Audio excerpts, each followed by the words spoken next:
Mathieu. Bonjour. C'est bon, Mathieu. Donc, toi, tu n'es pas un opérateur du no-code. Peut-être que tu auras un petit commentaire là-dessus pour savoir si tu n'as pas peur qu'on remplace Baobab par une application no-code. Mais tu vas nous présenter donc, un outil de gestion du pâturage, l'application Baobab. Peut-être que tu peux nous dire quelle est l'origine de cette application. Je vais revenir sur l'origine et ça va rentrer quand même en résonance avec ce qu'on a vu juste avant avec l'exemple de la ferme Hectare, puisque donc moi je suis fils d'éleveur, ingénieur agronome, fils d'éleveur. Je suis né dans une exploitation de l'ouest de la France, assez classique en polyculture élevage, avec des bovins allaitants, de la volaille et un élevage de porcs. Avec une problématique familiale où c'était un GAEC avec des salariés, donc du coup aussi un renouvellement de génération où à l'époque c'était ma tante qui récupérait toutes les informations, le papier et le crayon, et qui venait faire les saisies le soir dans la journée, avec une perte d'informations parfois, des transmissions compliquées. Et donc il y avait un vrai sujet de simplifier en fait, le travail collaboratif entre les différents acteurs d'une exploitation agricole. Et c'est pour ça que je vous montre ici une image avant-après. Donc là c'est un cas concret, hein. C'est vraiment le cahier de suivi à l'époque, il y a 5-6 ans de mon frère. Et puis on voit après, l'après, en fait, l'idée c'était vraiment de pouvoir intégrer à la fois les productions animales, mais aussi sa représentation, avoir une représentation en 360 degrés et 2D du troupeau dans son parcellaire. On est en élevage allaitant. L'idée était vraiment de pouvoir, de manière simple, comme l'expliquait, visualiser l'ensemble des lots d'animaux dans ces parcelles, les déplacer facilement. Alors, numériquement, hein, de parcelle en parcelle, et d'avoir une vision complète. On est sur de la gestion de troupeau, donc l'enregistrement de tout ce qui se passe dans l'exploitation, et aussi toutes les observations. Donc on a la possibilité de faire des traçabilité des pratiques, exactement, des lots pratiques, et les élevages. Et des pratiques à la fois sur les animaux, de ce qu'on fait sur les lots d'animaux, mais également ce qui se passe sur la parcelle. Donc une particularité, donc c'est une première application que nous on considère qui est vraiment dédiée à la polyculture élevage. On va pouvoir géolocaliser des points d'eau, les électrificateurs. On sait exactement où sont les lots d'animaux. Donc c'est aussi un gain lorsqu'on est plusieurs, comme l'expliquait la collègue sur la ferme d'Hectare. Il y a un enjeu de passation des informations le week-end. On n'a plus besoin de s'appeler, de passer 30 minutes à se passer des consignes. Où sont les animaux, dans quelle parcelle, combien d'animaux, etc.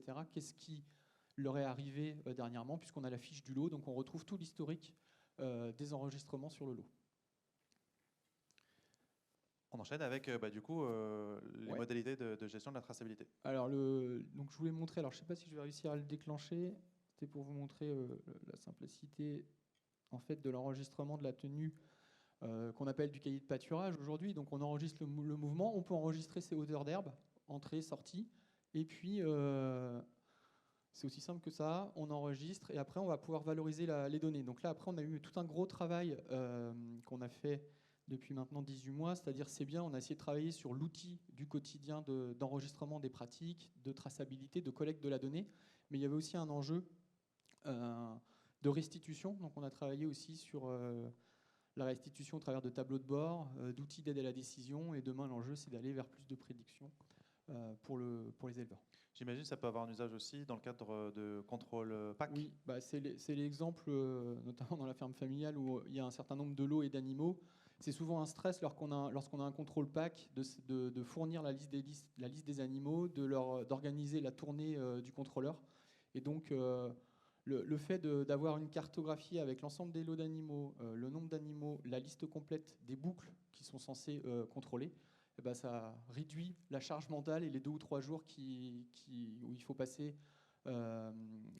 pour l'éleveur de passer à contrôler et à vérifier toutes les données. Donc il y a une certaine aisance. Ouais. D'autres cas d'usage ? Alors il y en a plusieurs. On a aussi des éleveurs qui font le choix de cet outil-là parce qu'il y a des enjeux autour de la prédation. Donc il y a un certain nombre ils ont des obligations maintenant d'enregistrement des dispositifs anti-prédation qu'ils mettent en place. Il faut qu'ils prennent des photos, il faut qu'ils géolocalisent.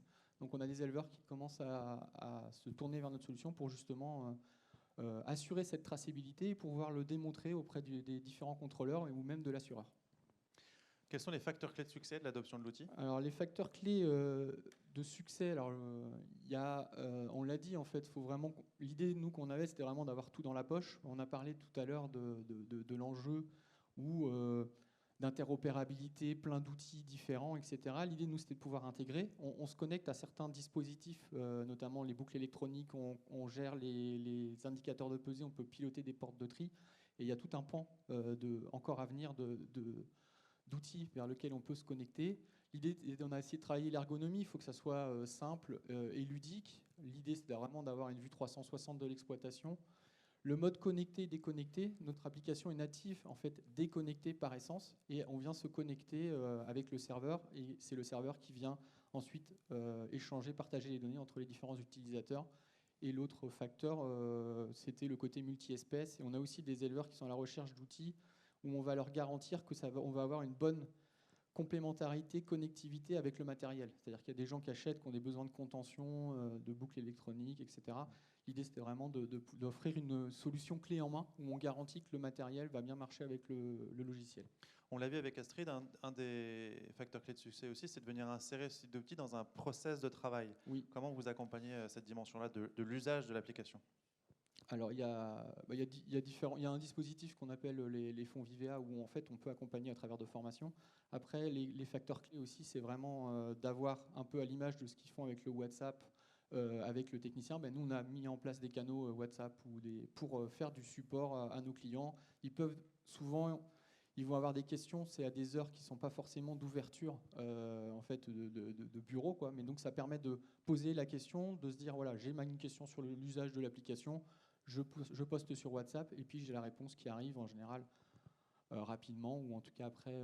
Voilà, l'idée c'était ça c'est un côté important. Et après il y a aussi le deuxième, c'est là où tu allais m'emmener, c'est il faut aussi qu'il y ait c'est un choix managérial en fait parce que quand on est sur des exploitations, il peut y avoir des salariés. Et ben le chef d'exploitation va quelque part encourager les salariés à vraiment faire de l'enregistrement pour le bénéfice de tout le monde, quoi. C'est-à-dire que ça prend que quelques secondes pour l'opérateur, par contre ça fait gagner un temps collectif assez important, puisque toutes les informations sont partagées en temps réel. Ouais. Faire en sorte que le manager transforme l'outil en solution et pas seulement en une contrainte. Oui, voilà, c'est ça. Et ça, c'est un vrai défi. Ouais. Ça, c'est un gros défi. Ouais. Le taux de déploiement aujourd'hui? Aujourd'hui, on est sur 200 fermes et on a signé pour 2000 fermes. Alors avec un tropisme, on est sur du bovin, ovin, caprin et volaille. Et le gros du marché, puisqu'on s'est finalement autofinancé, le marché nous a attiré, nous développer beaucoup sur la volaille de chair, sur des marchés intégrés avec, on déploie en marque, on déploie auprès des éleveurs en direct, mais également avec des organisations de production, des coopératives, des fabricants d'aliments du bétail qui déploient la solution auprès de leurs éleveurs. Voilà, encore une fois, comment on vient insérer ce type d'outil dans un process voilà, opérationnel de travail. Une question pour Mathieu, depuis la salle. Une réaction, un commentaire?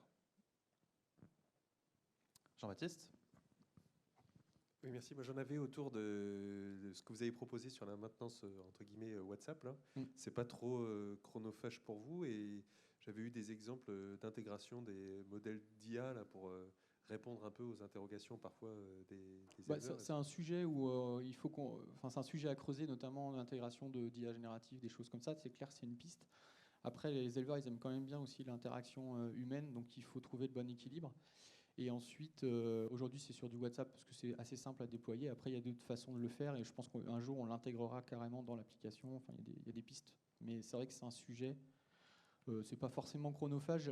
Ça l'était au début parce qu'il y a l'application qui monte aussi en compétences. Il peut y avoir quelques bugs à l'époque, au démarrage. Mais maintenant, elle est robuste depuis 6 ans. Donc, il y a beaucoup moins de questions. Et c'est plus des questions d'usage, d'utilisation. Donc c'est toujours un petit peu les mêmes. Donc en fait, quand on accompagne, on a structuré nos process d'accompagnement. On fait une visio pendant 2 heures pour expliquer. Et ensuite, pendant plusieurs semaines, on accompagne. On sait que c'est souvent les 3, 4, 5 premières semaines qui sont importantes dans l'adoption de l'outil et sa bonne compréhension, quoi. Là aussi, ça fait écho aux travaux du MAS numérique. Un autre commentaire? Oui, j'avais une deuxième question. C'était au moment des visites pour les contrôles. Est-ce que vous avez eu des retours sur comment la crédibilité qui peut être accordée aux données enregistrées? Comment ça se passe en général avec les contrôleurs? Maintenant, l'administration, elle est rassurée quand elle voit que les élevages sont digitalisés. C'est-à-dire que même pour certains gros élevages, c'est une obligation. S'ils ne le sont pas, on va leur dire maintenant, il va falloir que tu te digitalises. Il va Probablement par falloir que tu suives avec la filière. Je sais pas si ou tu parles de la contrainte administrative. Oui, ou c'est la contrainte administrative dans un premier temps. Et après, D'accord. pour certains cahiers des charges, où là Voilà. aussi, c'est quand on est en agriculture biologique notamment, il y a beaucoup de données à collecter, beaucoup de justificatifs. Et donc là aussi, c'est fortement encouragé d'avoir des supports digitaux, quoi. Au-delà du suivi de déplacement et de la traçabilité des pratiques dans une logique de reporting, quel lien tu fais avec l'évaluation de la ressource qui a été au cœur de nos échanges depuis ce matin? Moi, je suis très content de participer à cet échange. Pour moi, je partage complètement la vision de dire que c'était quand même le parent pauvre. Quand on s'est lancé sur ces filières-là et en l'attaquant sur la partie allaitante, parce que c'était vraiment des sujets pour nous un peu orphelins. Donc je suis très content qu'on aborde pendant toute cette journée ces enjeux-là. Pour faire le lien avec la partie fourrage, nous, notre approche était de se dire il y a des enjeux d'abord autour de la gestion du troupeau. C'est l'entrée, elle est aussi réglementaire, ils ont des obligations, donc de travailler ça et d'ajouter après de faire le lien entre le végétal et l'animal. Par vocation, c'est ce qu'on veut faire. Après, il y a une question de coût et d'investissement, puis de technologie, de maturité des différentes technologies. On avait regardé pendant un temps tout ce qui était télédétection. Donc là, avec la question que je mets, et je vois que ça va être tenté, c'est qu'on va on a un dispositif de pouce de l'herbe qui est assez énorme en termes de quantité de données qui vont être collectées. Si on arrive à coupler ça avec de la télédétection, moi je vois une piste à moyen long terme, enfin, en tout cas d'ici, on peut dire entre 2 et 5 ans, on devrait pouvoir déployer peut-être des outils si les données sont accessibles, mises à disposition. Et d'aller vers un véritable outil de la décision sur la et de partie gestion du fourrage. Parce que c'est vrai que c'est important d'avoir une vision. Est-ce qu'on va pouvoir choisir la bonne parcelle et avoir une vision projetée sur les prédictions de pousse de l'herbe. Et dans l'attente, on travaille les complémentarités avec d'autres outils comme Apigras, dont on va parler tout de suite. Et d'autres approches et d'autres outils. Il y a un sujet aussi qui est important, c'est un des mots-clés, l'interopérabilité. Donc ça, c'est clé de réussir à connecter les différentes solutions matérielles, les différents logiciels. Merci beaucoup Mathieu. Je rappelle que tu es cofondateur de Baobab. Ah non, ici, allez, on n'est plus à ça près. J'avais juste une petite question sur le modèle de distribution aujourd'hui de l'application. Alors on passe, du coup, il y a de la vente directe éleveur, c'est comme ça qu'on a commencé. Après notre solution elle a été co-construite sur la partie ruminant avec des éleveurs.